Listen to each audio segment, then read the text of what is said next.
Tonight, report on changes to the Moses Lake High School lunch policy for students and how farmers affected by drought can get assistance. What's happening in sports, Bob? Plenty of Basin soccer action, and the Jackson Wolves mix it up on the court in Quincy. Here's a peek at our Weather Center forecast. Hi everyone, I'm Chaselyn Rodriguez. Increasing cloud cover beginning Thursday and a cold front approaching our area. What is in store for us? I'll have more details for you very soon. I'm Amber Jenks, and we have all this and much more on iFIBER 1 News. From the iFIBER 1 HD studio here in the heart of the Columbia Basin, this is iFIBER 1 News. Your #1 source for local news, sports headlines, and our very own Weather Center forecast covering the entire Columbia Basin. This is iFIBER 1 News, and it starts now.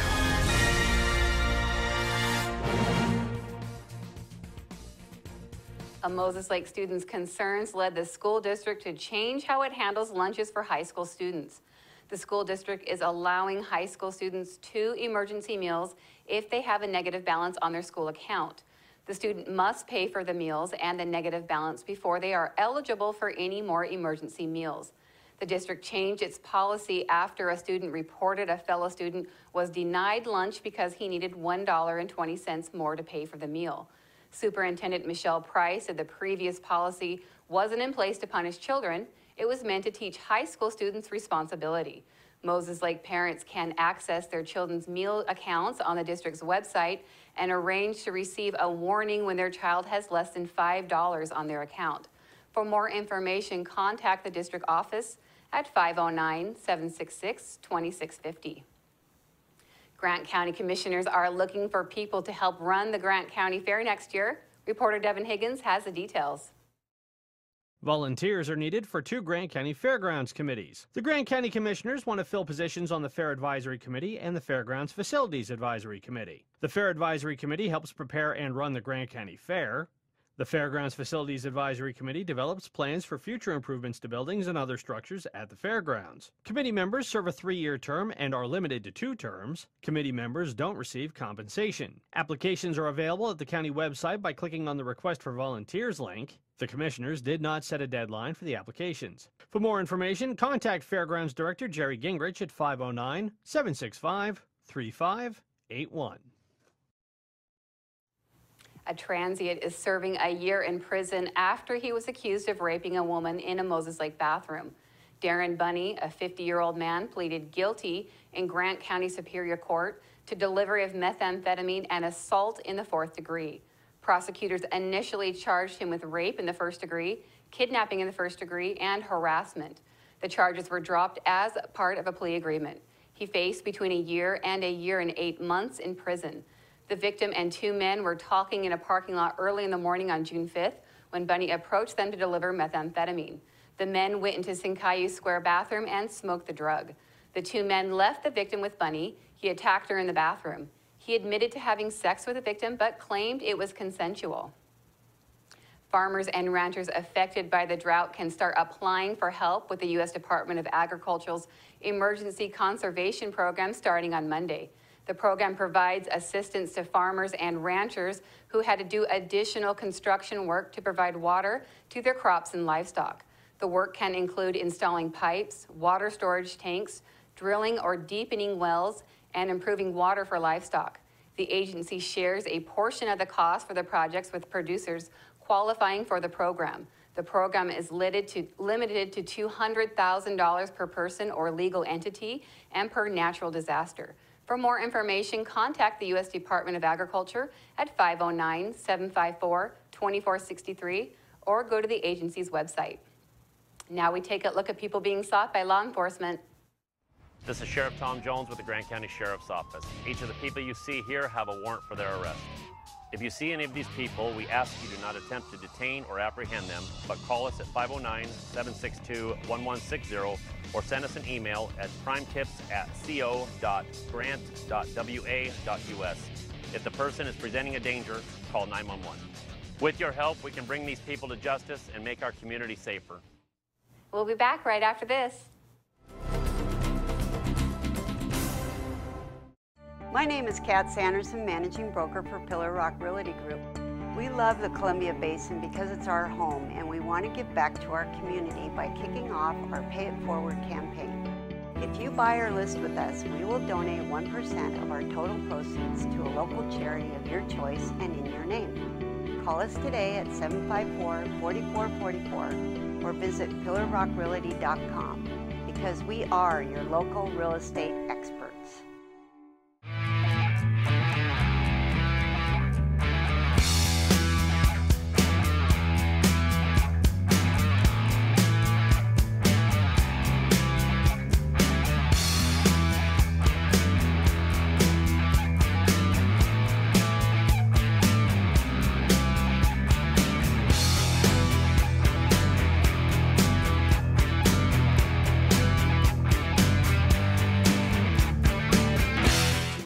Hi everyone, I'm Chaselyn Rodriguez bringing you your local weather. This weather segment is brought to you by Barry Motors, one great place to buy and service a car. Sunny days and chilly nights have been our weather pattern, and it will remain that way within the next few days. Mostly clear skies tonight, temperatures slightly above the normal for this time of year. Overnight around that 50-degree mark. Small chance for showers in the Panhandle on Thursday, increasing cloud cover by Friday into the weekend.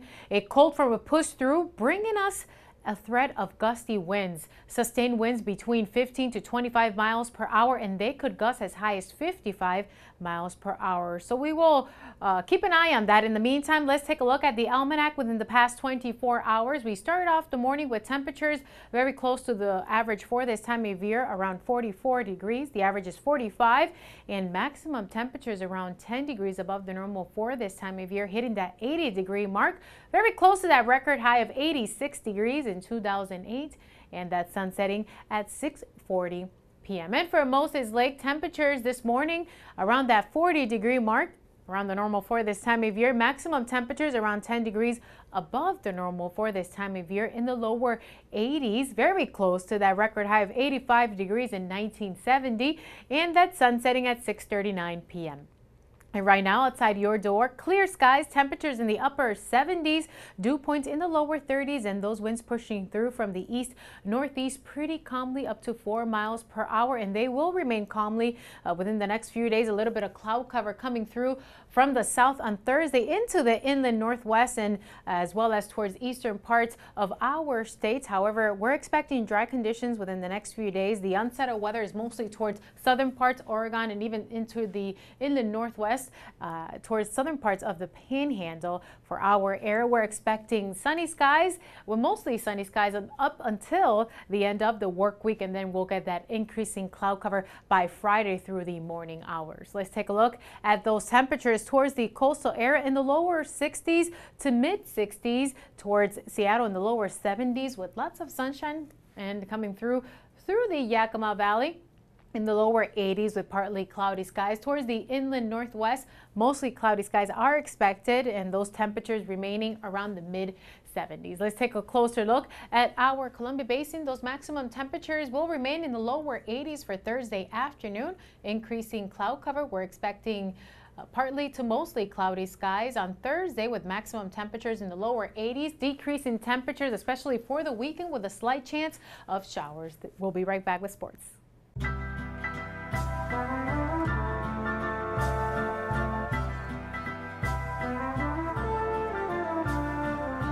Paying your Grant PUD bill with ePay is like getting free cuts in line. You pay when you want, how you want.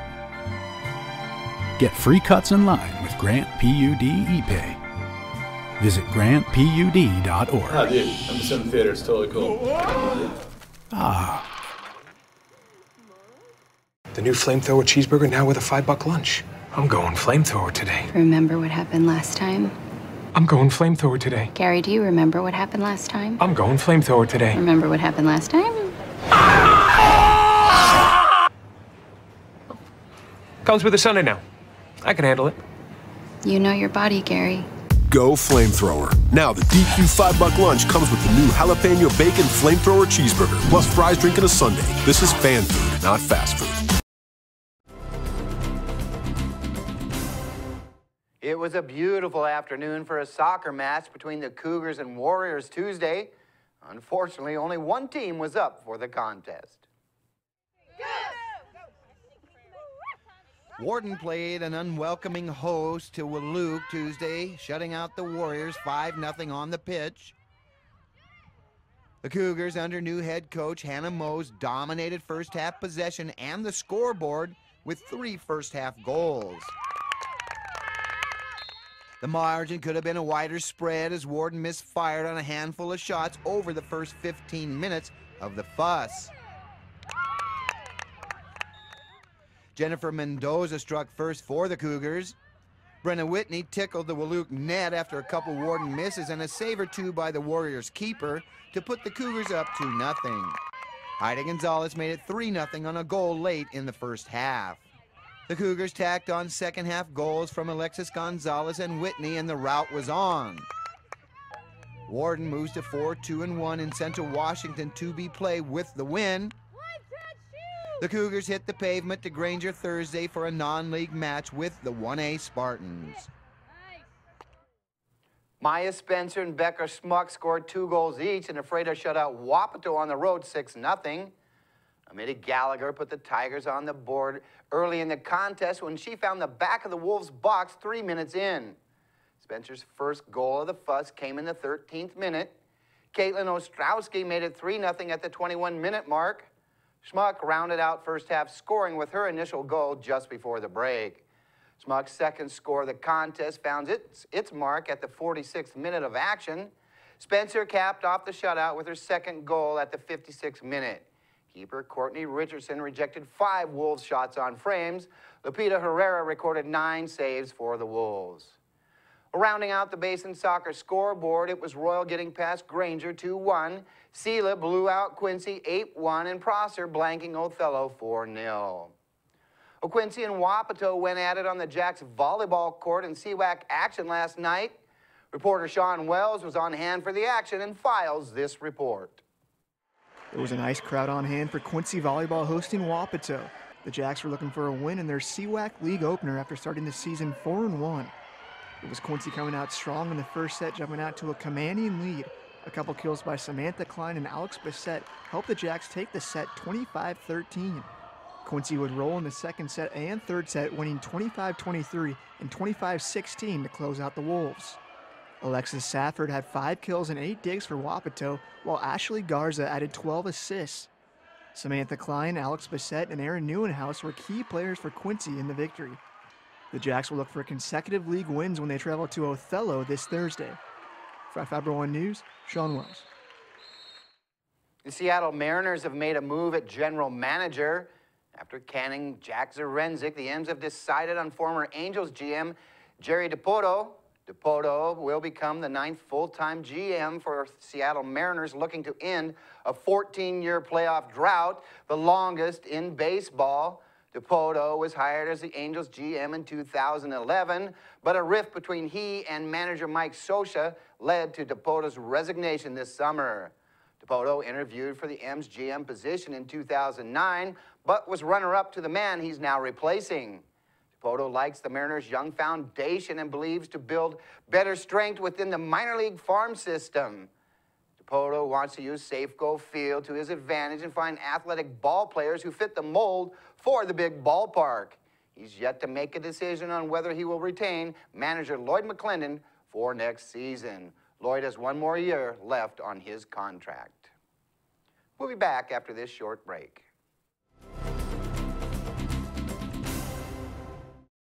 You don't have to drive to Seattle for exceptional cancer care. Confluence Health's cancer program delivers world-class care close to home. We have a highly experienced oncology team in a state-of-the-art facility, and we're a member of the Seattle Cancer Care Alliance, which gives our patients access to world-renowned therapies developed at Fred Hutchinson, the University of Washington Medicine, and Seattle Children's. Together with the SCCA, we're delivering world-class cancer care close to home.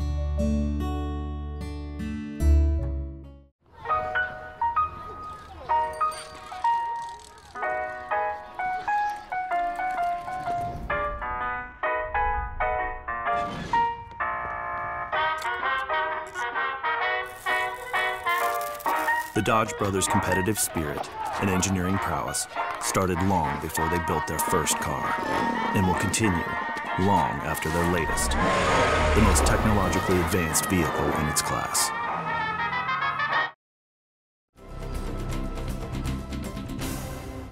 Our spotlight story tonight is about Big Ben's first Fall Get Here event Wednesday morning, which combined 3 events in one to help people land a job. Reporter Jeff Chu was there and has the story. Big Bend Community College was the place to be if you wanted to find a job or a vocational education to land a job. The college put on its first fall higher education resources employment event, also called Get Here, at the Advanced Technologies Education Center. The event was organized by Big Bend's Career Services Outreach and Recruitment and Workforce Education Services departments. About a dozen universities were represented. Heidi Summers, Director of Workforce Education Services at the college, described the event. This event is a combination of the old fall job fair that we used to have at Big Bend, along with community resources that we're working to promote for students. Summers explained why the event that drew hundreds of students was organized. As part of our Working Families Success Network initiative, we're trying to bring more community resources to students so they can take advantage of services in the community, state agencies, as well as community organizations to help them be successful as students, to mitigate those financial or other challenges that they're having in terms of transportation and health care. Hopefully they can see if they would qualify for food benefits, get part-time jobs, and all kinds of things like that. Represented at the event were Grant County employers and a number of tables with people who could talk about the college's vocational education options.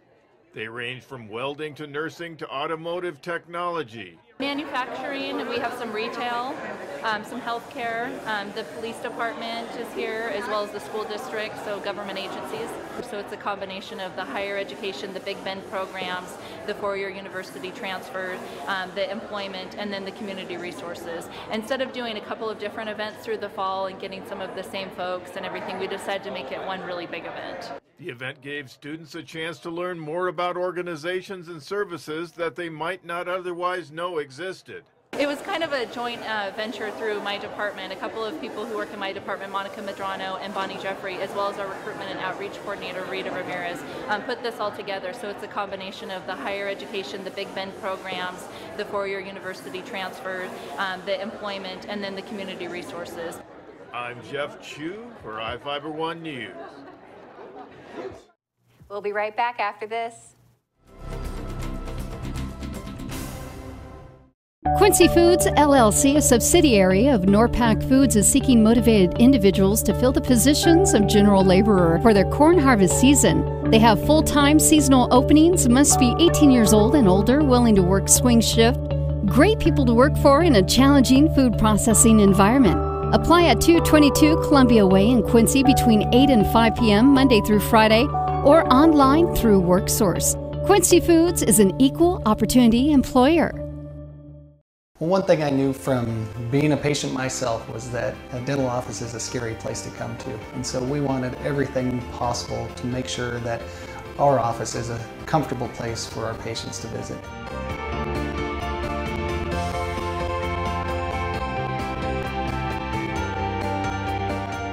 The patients that I have, my clients, have made me a part of this community, and we want to give back in every way possible.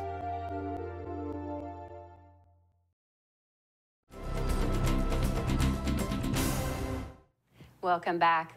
A man living near an alleged crime scene reported catching a man molesting a child. Prosecutors charged Charles Johnson, a 43-year-old Grand Coulee man, in Grant County Superior Court with child molestation in the first degree. A couple became suspicious of Johnson's relationship with a 6-year-old girl after they reportedly heard her screaming at about 9 p.m. on April 20th. The witnesses reportedly heard the victim crying and screaming. When they investigated, they allegedly saw Johnson and a girl step from the bushes in a field across the street. They reportedly said Johnson acted suspiciously. The couple saw Johnson and the alleged victim walking into the field 4 days later. One of the neighbors followed him. The witness was reportedly hiding nearby when he heard the girl yelling. He allegedly saw Johnson touching the girl inappropriately. The man reportedly confronted Johnson when he spotted the man. Johnson reportedly tried to flee, and the other man grabbed him, dragged him to the street, and contacted police. People living outside of Grant County cities can burn yard waste again starting Thursday. The Grant County Commissioners agreed to lift the burn ban after putting the ban in place on June 24th due to high temperatures and a large amount of fuel for fires. The Commissioners said the fire marshal made the decision because of cooler temperatures and an increase in moisture. The Northwest is experiencing a decrease in the amount of wildland fires. The decrease in fires means more Grant County firefighters are in the county rather than fighting fires across the state. Burning yard waste remains prohibited inside Grant County cities. People also can't use burn barrels or burn garbage anywhere in the county. A Mattawa resident was injured in a collision Monday afternoon on State Route 24, about 4 miles east of Yakima. Marco Lemus Jr., an 18-year-old man, was driving a 2015 Chrysler 200 east on SR 24 when his car was struck by a 2005 Toyota Prius crossing the highway from Bell Road. Lemus was taken to Yakima Memorial Hospital for his injuries. The driver of the Toyota, 79-year-old Yakima resident Grace Harder, was not hurt. The State Patrol issued Harder a ticket for failing to yield. In Northwest news, Shell says it will end offshore drilling in Alaska for the unforeseeable future. The announcement came early this week. Shell says a key exploration well did not have sufficient amounts of oil and gas. The end of the controversial project marks a victory for environmentalists who were concerned about the short and long-term ecological damage that drilling could cause. It's also an acknowledgement from Shell that falling energy prices have made previously promising projects no longer financially viable. A Bellevue toddler died on Tuesday while waiting to cross the street with her mother. She was in her stroller when a car jumped the curb and struck her. The girl died in a sidewalk in her mother's arms. Coma's Michelle Esteban has the story. You hear the squeal of the tires and you hear the breaking of the glass. There's that shattering moment and the kind of just steel on steel crunch. It all comes together within a few seconds. 1 second, a mother with her 2-year-old daughter in a stroller are waiting on the sidewalk to cross the street.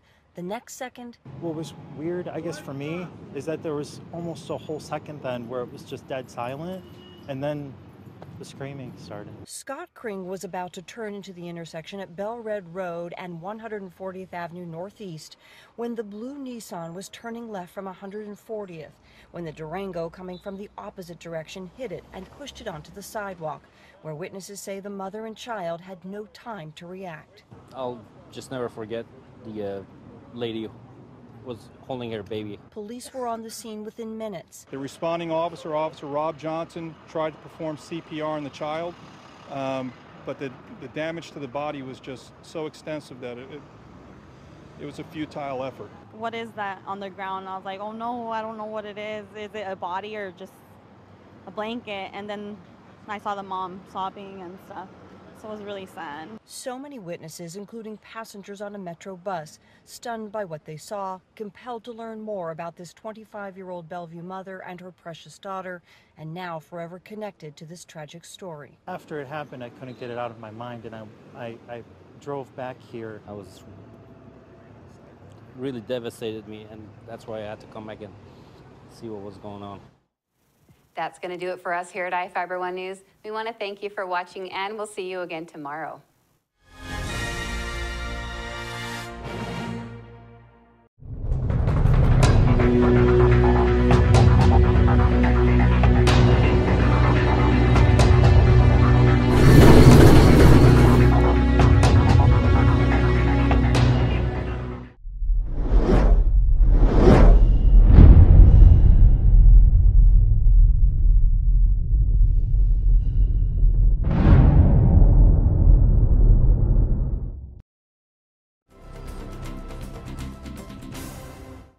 Welcome back.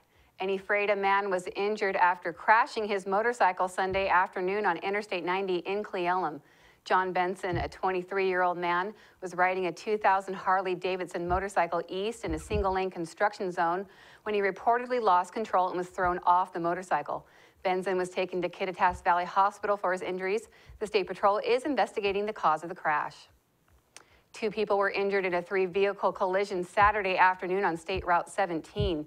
Dick Swear, an 81-year-old Lacey man, was driving a 2004 Newmar Dutch Star motorhome south on the highway when he allegedly rear-ended a 2014 Dodge Ram about 6 miles north of Othello. The pickup's driver was stopped behind a 2015 Volkswagen Jetta, waiting to make a left turn. The Ram was reportedly pushed into the Jetta. Swear and his passenger, a 78-year-old Lacey woman, were injured and taken to Samaritan Hospital in Moses Lake. The driver of the Dodge Ram and the driver of the Jetta were not hurt. The State Patrol issued Swear a ticket for speeding. 1 person was injured in a rollover crash Friday night on Interstate 90, about 8 miles east of Moses Lake. William Evans, a 65-year-old Medford, Oregon man, was driving a 2010 Hyundai Elantra east on a high rate of speed when he reportedly tried to pass a vehicle and lost control of his car. The car went off the road, struck the cable barrier, and rolled several times, coming to rest on its wheels. Evans was airlifted to Cadillac Medical Center in Richland for his injuries. The State Patrol issued Evans a ticket for inattention, speeding, and wheels off the road. In Northwest news, a small plane crashed Monday afternoon on the 17th hole of a golf course near Port Townsend. Both people in the plane suffered serious injuries and were airlifted to Harborview Medical Center in Seattle after the plane crashed into a patch of trees at the Discovery Bay golf course. Witnesses said the plane appeared to be having some sort of mechanical problem as it flew low over the trees. Emergency personnel used the jaws of life to pry the pair out of the wreckage. The cause of the crash is under investigation. Ride the Duck Seattle has been shut down by state regulators, depending on investigating after last week's deadly crash in which a duck vehicle collided with a charter bus. The crash killed 5 people and injured dozens more. Como's Michelle Esteban reports.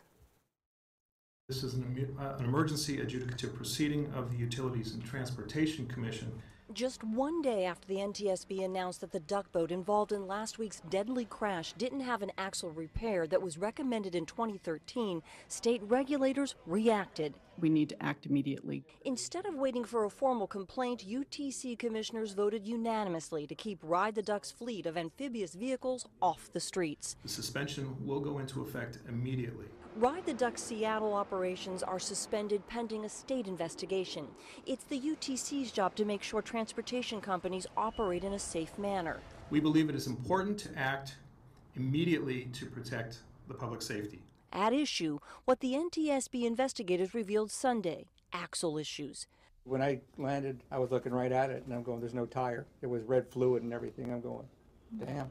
A 2013 safety bulletin for Ride the Ducks International recommended inspection and reinforcement of the front axle housing assembly. I personally looked at the failure, and this particular duck did not have the fix. Investigators say its front left axle sheared off, but they're not sure whether that happened before or during the collision. The statement was that that specific bus, duck vehicle number 6, had not had any axle repairs done to it, and that the company maybe wasn't aware of this bulletin, which would lead to me believing that they didn't repair any other vehicles either. We are working to understand exactly what happened, and we have completely opened our operations to the NTSB investigators. That's going to do it for us here at iFIBER 1 News. We want to thank you for watching, and we'll see you again tomorrow.